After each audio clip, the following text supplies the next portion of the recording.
नमस्कार शेतकरी बांधवांनो, कशा आहात तुम्ही? आणि मी तुमचा मित्र किरण. मी तुमचं सर्वांचं स्वागत करतो आपल्या यूट्यूब चॅनलवर, ज्याचं नाव आहे प्रगतशील शेतकरी. तर शेतकरी बांधवांनो, तुम्ही थंबनेल पाहिलंच असं आपण एक युनिक टॉपिक घेऊन आलेलो आहे. खूप जास्त ट्रेंडिंगला टॉपिक असा आहे की ध्रुव राठी वर्सेस नरेंद्र मोदी. नेमका हा विषय तरी काय, म्हणजे काय विषय आहे की हा सगळ्यात जास्त टॉपिक ट्रेंडिंगला आहे? तोच ह्याच्याबद्दल काय झालं, कसं हे जी डिबेट चालू झाली ही तुम्हाला मी या व्हिडिओमध्ये सांगणार आहे. त्याआधी नवीन असाल तर व्हिडिओ लाईक करा, चॅनल सबस्क्राईब करा, बेल आयकॉनवर सेट करा, कारण अशाच नवनवीन प्रकारचे व्हिडिओ तुमच्यापर्यंत येत राहते. तर शेतकरी बांधवांनो, बेसिकली तुम्ही म्हणाल की हा ध्रुव राठी कोण? तर ध्रुव राठी हा एक यूट्यूबर आहे, माझ्यासारखाच एक यूट्यूबर आहे. त्याचे यूट्यूबर 20+ मिलियन्स फॉलोअर्स आहेत, म्हणजे सबस्क्रायबर आहेत. आणि तो स्टार्टिंगला जेव्हा त्याने यूट्यूब चालू केलं तेव्हा तो असे वेगवेगळ्या प्रकारचे, जसं शिक्षणाचे असेल किंवा वेगवेगळ्या प्रकारचे स्कॅमचे असे व्हिडिओ तयार करायचा. पण 3 महिन्या पहिले त्याने एक व्हिडिओ टाकला होता, द डिक्टेटर म्हणून. तुम्ही म्हणाल आता डिक्टेटर म्हणजे काय? डिक्टेटर म्हणजे एक हुकुमशाही, आपण जे बोलतो ना कोरियामध्ये चलते त्यांच्या राजाची, ती हुकुमशाहीला आपण इंग्लिशमधून म्हणतो द डिक्टेटर, आणि मराठीमध्ये अर्थ आहे त्याचा हुकुमशाही. असा त्याने एक व्हिडिओ टाकला होता. त्याच्यानंतर त्याचं जे व्हिडिओ आले त्या व्हिडिओवर लाखो करोडो व्ह्यूज गेले. त्याच्यानंतर त्याचा चॅनल बूस्ट झाला, आपण बोलतो ना बूस्ट, खूप जास्त त्याला सक्सेस मिळालं त्या व्हिडिओनंतर. आणि कॉन्ट्रोवर्सी पण खूप जास्त झाली. त्यानंतर एक डिबेट सुरू झाली, ध्रुव राठी वर्सेस नरेंद्र मोदी. त्याने त्या व्हिडिओमध्ये सांगितलं की खूप जास्त प्रमाणात मोदींनी कसे स्कॅम केले, काय केलं. खूप जास्त प्रमाणात त्याने अशी इन्फॉर्मेशन सांगितली, एक्सपोज केलं मोदी सरकारला, की त्यांनी आता इलेक्शन चालू होतं त्याच्यामुळे त्यांनी व्हिडिओ टाकला असेल असं माझी गॅरंटी.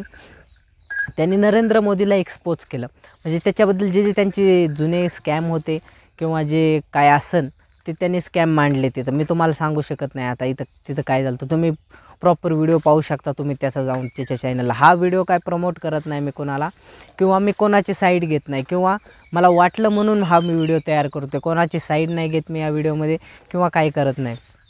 त्यामुळे शेतकरी बांधवांनो, जरी कोणी इथं मोदी समर्थक असेल तरी हा व्हिडिओ जस्ट फॉर इन्फॉर्मेशनसाठी बघावा ही माझी विनंती आहे. आणि त्यानंतर त्याने 3 मंथ पहिले द डिक्टेटर म्हणून एक व्हिडिओ टाकला, त्याच्यात त्यांनी नरेंद्र मोदीचे स्कॅम हे केले, अख्खे एक्सपोज केले. त्याच्यानंतर त्याचे खूप जास्त या सरकारबद्दल व्हिडिओज आले, खूप जास्त प्रमाणात तो असा व्हायरल झाला किंवा खूप जास्त प्रमाणात ट्रेंडिंगला आला. आपण बोलतो ना एक व्हिडिओ किंवा एक ऑब्जेक्ट ट्रेंडिंगला येतो, एक माणूस ट्रेंडिंगला येतो, तशा प्रकारे तो ट्रेंडिंगला आला. त्याच्यानंतर त्याचा एक द देशभक्त म्हणून एक यूट्यूब चॅनल आहे, त्यांनी त्याचा इंटरव्ह्यू घेतला होता.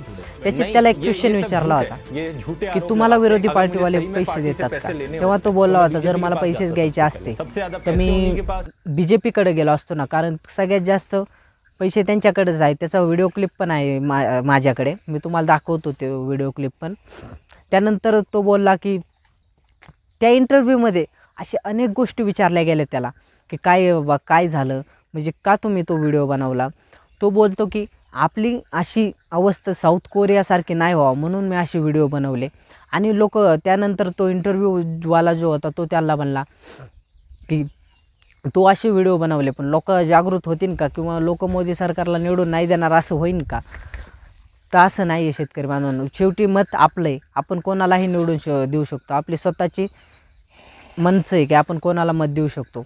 त्यामुळे शेतकरी बांधवांनो, ध्रुव राठी यांनी खूप जास्त प्रमाणात अशी त्याचं चॅनल एकदम बूस्ट झालं. तुम्हाला दाखवतो मी साईडला स्क्रीनवर, एकदम चॅनल बूस्ट झाला. 1.6 करोड असे करोडवर व्ह्यूज गेले त्याच्या चॅनलचे. जेव्हा त्यांनी मोदी सरकार एक्सपोज म्हणून असे व्हिडिओ टाकले तेव्हा खूप जास्त व्ह्यूज गेले. त्यामुळे शेतकरी बांधवांनो, त्याला बूस्ट मिळाला, त्याचं इन्कम खूप जास्त झालं, म्हणजे त्याला सबस्क्रायबर पण वाढले आणि हे पण झालं.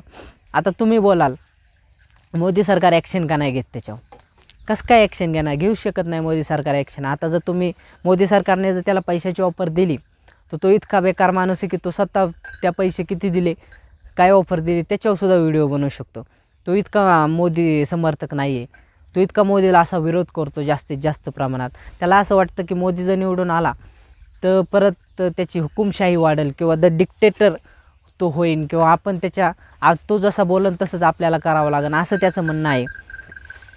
आणि त्याचे खूप जास्त असे एक इंटरव्ह्यू आहे द देशभक्त, तुम्हाला स्टार्टिंगला बोललो होतं मी, ते डिस्क्रिप्शनमध्ये लिंक देतो, तो तुम्ही नक्की पहा. त्याच्यामध्ये त्याने अख्खं एक्सपोज केलेलं आहे, काय केलं, कसं काय झालं आणि कसं त्याला तो व्हिडिओ बनवायचे डोक्यात आयडिया आले.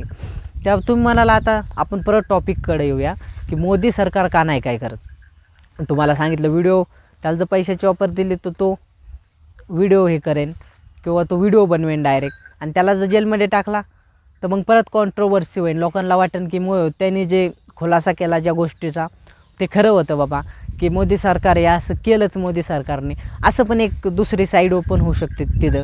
त्याच्यामुळे मोदी सरकार काय ॲक्शन घेऊ शकत नाही त्याच्यावर. आणि माझं स्वतःचं मत असं आहे की मी कोणाची साईड घेत नाही या व्हिडिओमध्ये. मला वाटला म्हणून मी हा व्हिडिओ बनवते. मी नाही मोदी सरकारची साईड घेतो आहे, नाही ध्रुव राठीची साईड घेतो आहे. त्याच्यामुळे शेतकरी बांधवांनो, माझं फक्त एकच म्हणणं आहे, ही डिबेट अशी सुरू राहिली पाहिजे का ही संपली पाहिजे, हे मला कमेंटमध्ये कळवा. ह्या व्हिडिओमध्ये फक्त एवढीच इन्फॉर्मेशन होते. तुम्हाला जर काही इन्फॉर्मेटिव्ह वाटला असेल तर नक्कीच आपल्या चॅनलला सबस्क्राईब करा, बेल आयकॉनवर सेट करा, कारण अशाच नवनवीन आणि युनिक टॉपिकचे व्हिडिओ तुमच्यापर्यंत येत राहतील. आणि भेटूया आपल्या पुढच्या व्हिडिओमध्ये. तोपर्यंत जय जवान जय किसान.